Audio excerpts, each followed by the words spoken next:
car, drop it there. They don't know who it's from.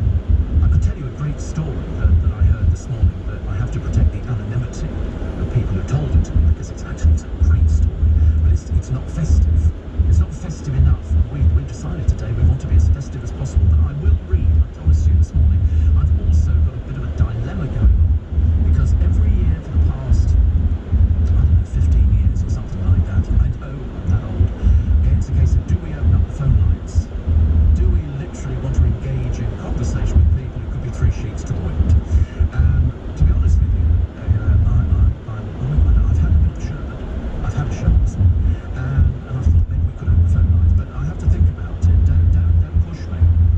I've got to get myself into the right frame of mind. Because sometimes I did it one year, and to be honest with you, I was in rehab for about a week afterwards. I've never had anything like it before, so I might not, but on the other hand, I might. But if you do want to send season's greetings to loved ones overseas, or here you can send them a recording of the show, you can download the program afterwards and send it on to say, look, he did mention, then now is the opportunity to do it. It's steve@lbc.co.uk or 84850, and it's now 16 minutes past 7 because it's Steve Allen's Christmas morning on LBC.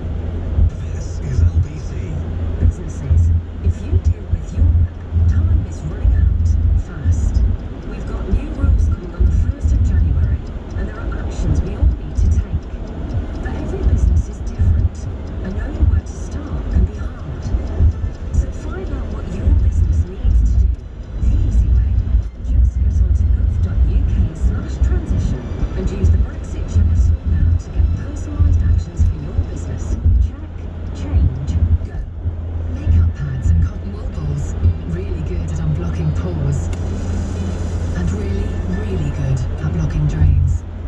Wet wipes, brilliant for cleaning up all sorts of bathroom messes. And brilliant for making a complete mess of our sewage system. If it's anything other than toilet paper, bin it, don't block it, and keep life flowing. Thank you. From Thames Water. Did you know that Co-op now deliver repeat prescriptions to your home for free? If you're registered with a GP in England, you can securely view and order your repeat prescription online. Your medication is delivered to you free of charge and at no extra cost to the NHS. There's no need to visit a pharmacy unless you want to.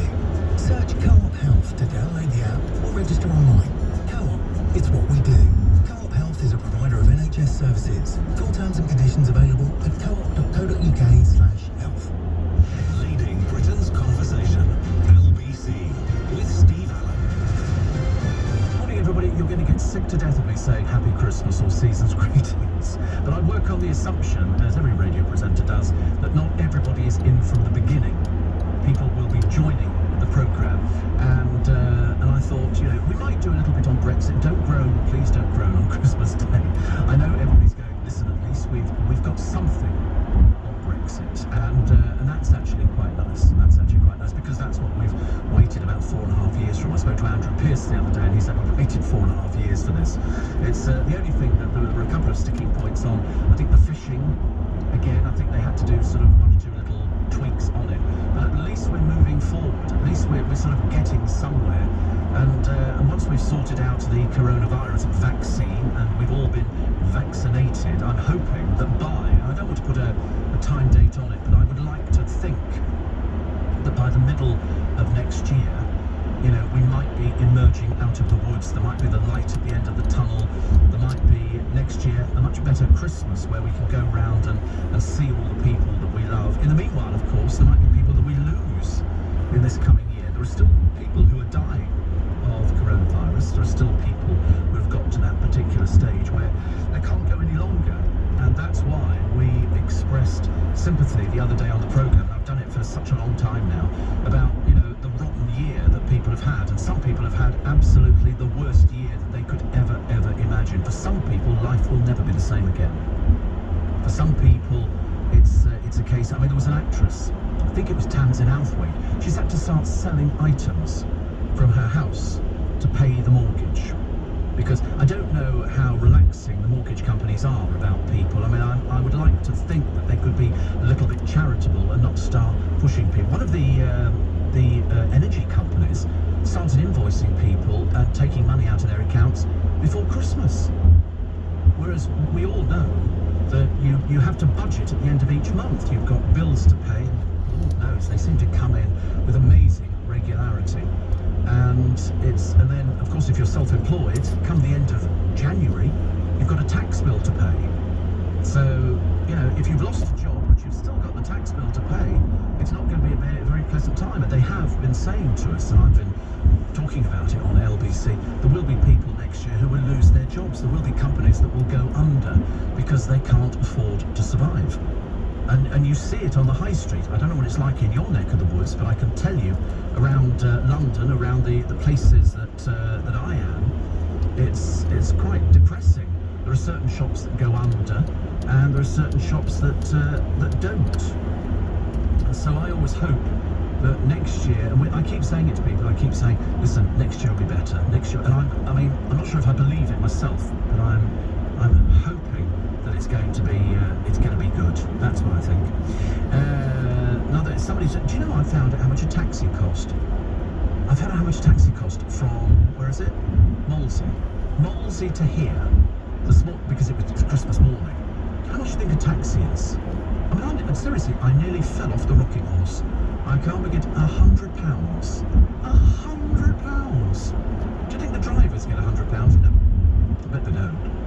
That seems like an awful lot of money. So if you're doing it, you know, in and out, it's £200. Usually 40 quid. Even 40 quid seems like a lot of money to me. But you're a bit further out than I am, aren't you? He's a little bit further out in the posh bit. We're sort of in the slums, I'm afraid, where we are.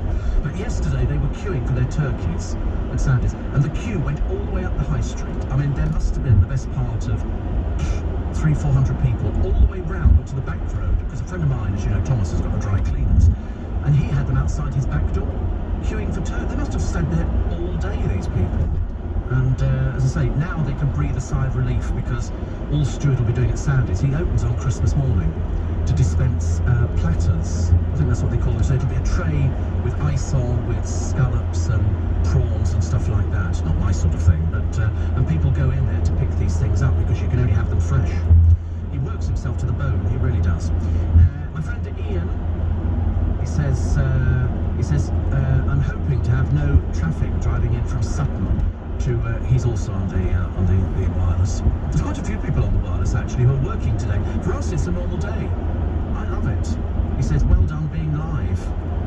Well, I wouldn't guarantee it. I mean, to be honest with you, people have said to me, are you live? I said, well, I don't know. I'm going to ask the Undertaker. Might be one of those things you have to sort of get a second opinion. I don't think you can cheat on radio. I think the majority of the programmes have to be live. That's why they're all in. That's why they're all in today. And to be honest with you, I like coming in on Christmas morning. I really do. There's more sweets out there than you can see in a sweet shop. It's really quite wonderful. My friend Ian says, open the phone lines. Surely not. Well, I mean, I do this every year and I never quite get round to it. My brother is opening presents with a cup of tea.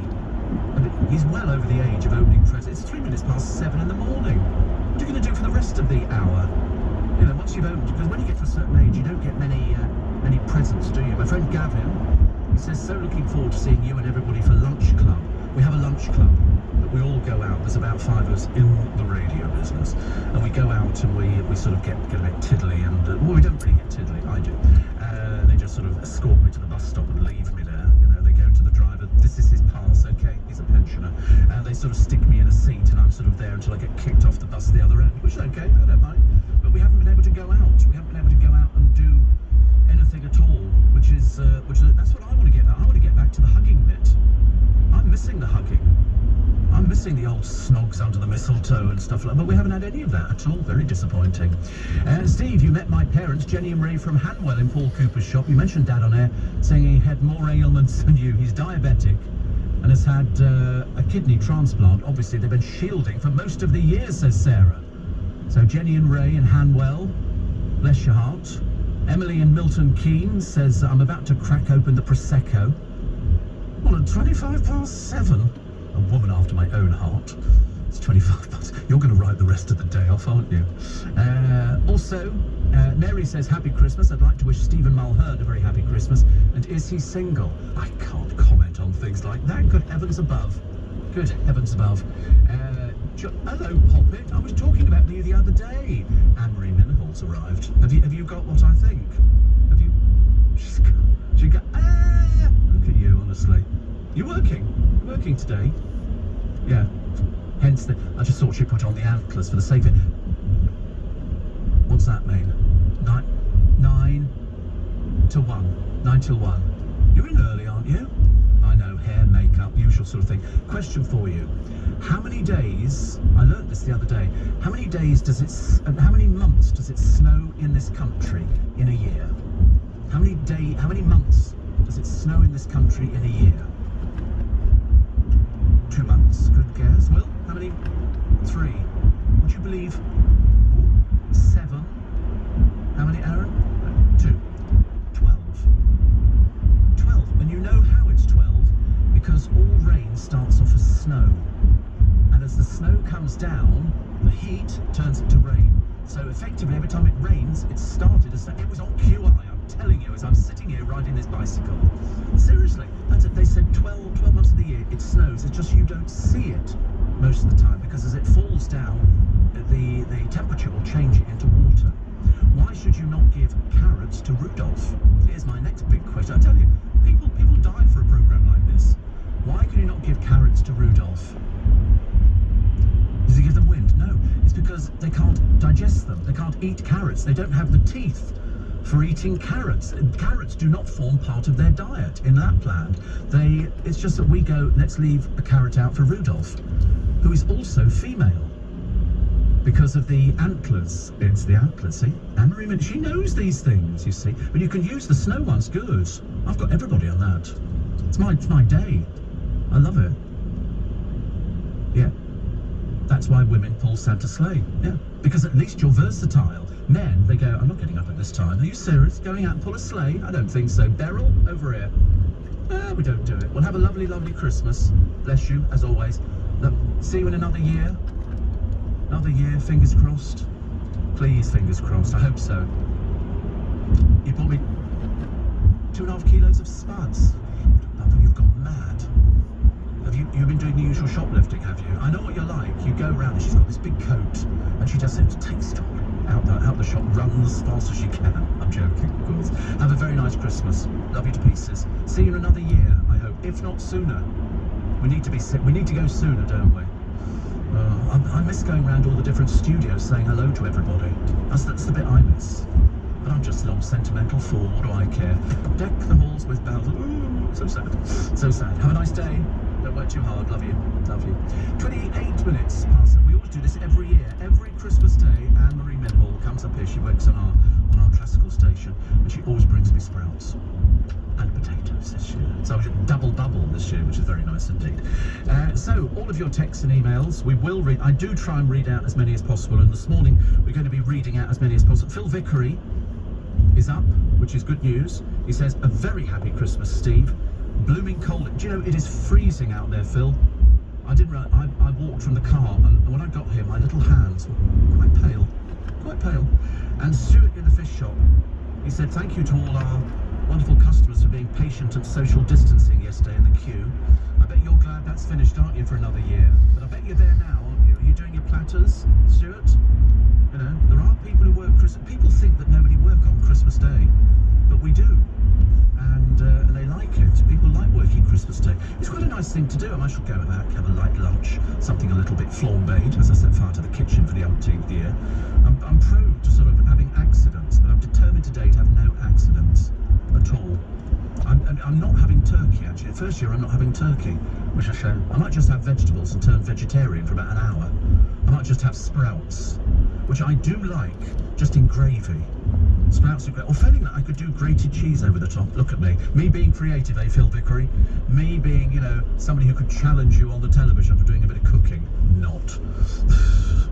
I shall probably end up ruining saucepans. I did that the other day. I've got this machine. You put things in and you cook. And what did I do? I fell asleep. And I had meatballs. Yeah, somebody's got to. And I woke up and I thought, what do that smell is? It smells quite nice, actually. I went out there, my meatballs had shriveled beyond all. I mean, seriously, it was all just terribly embarrassing. And I looked at them and I thought, you're very sad meatballs. So I threw them away. I didn't have them. But I might have something later on today. I'll have to check. 7:30 is the time. I know it's a bit of a surprise. I'm not Nick Ferrari. He was here just before me. We've got the latest news for you now, though, with Simon Conway. The EU's chief negotiator, Michel Barnier, will brief European ambassadors later on the post-Brexit trade deal reached with the UK. Boris Johnson says the agreement, which hasn't yet been published, means Britain will take back control of its laws and its destiny. The US has become the latest country to impose travel restrictions on flights from the UK due to the emergence of a new strain of COVID-19. From Monday, any passengers departing from Britain must provide a negative coronavirus test. It's officially a white Christmas. Early morning snowfall has been recorded by the Met Office in parts of Humberside and Suffolk. And the forecast, a cold start to Christmas Day with a widespread frost and some ice in places too. Fine and dry for many, with early showers over parts of eastern England clearing. Further north, cloudier with outbreaks of rain for parts of Scotland and Northern Ireland this afternoon. A high of 8 degrees. LBC into 2021. Thank you for listening to LBC for the last 12 months and to me every morning on Nick Ferrari at breakfast. Sat opposite me to take your calls, Prime Minister Boris Johnson. Good morning, Nick. I'm the hero on your show. Call Sir Keir Starmer, leader of the Labour Party, who joins me now. This is my first day of freedom. You celebrated by coming to see me. 2 weeks ago, Mr. Speaker, he supported him because he went on the Nick Ferrari show. At the start of Call of the Cabinet, one person who's been front and forward from the word go is the Health Secretary, Matt Hancock. I'll be back in the new year taking your calls for 2021. Nick Ferrari at breakfast on LBC. It's freezing out there, but don't get caught out in the cold. It's time to get winter ready with Halls. Gentle soothing with Halls Soothers and clearing menthol action with Halls Mentholyptus will help you to get on and enjoy your day. Help is at hand this